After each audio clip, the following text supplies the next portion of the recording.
একজন মানুষ হয়ে যদি আরেকজন মানুষের সাথে এটার গুরুত্ব থাকে, তাহলে পিতামাতা হিসাবে সন্তানের কৃতজ্ঞতা পাওয়ার হকদার কতটা বেশি হতে পারে?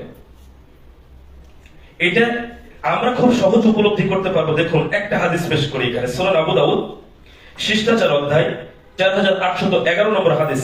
রাসূলুল্লাহ সাল্লাল্লাহু আলাইহি ওয়াসাল্লাম বলেছেন, লা ইয়াশকুরুল্লাহ মান লা ইয়াশকুরুন নাস।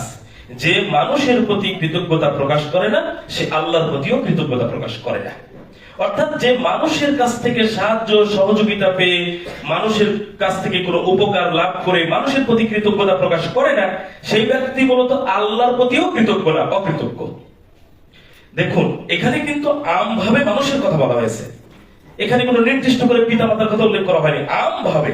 তাহলে একজন মানুষ হিসেবে যদি আরেকজন মানুষের প্রতি কৃতজ্ঞতা প্রকাশ না করে অকৃতজ্ঞতা প্রকাশ করি, তাহলে আমরা আল্লাহর প্রতি অকৃতজ্ঞ হয়ে যাচ্ছি। সেখানে পিতামাতার অবদান কতখানি আমাদের উপরে।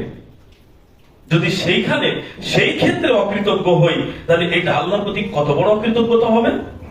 খুব সহজে আমরা এই হাদিস থেকে বিষয়টি উপলব্ধি করতে পারি। তাহলে আমরা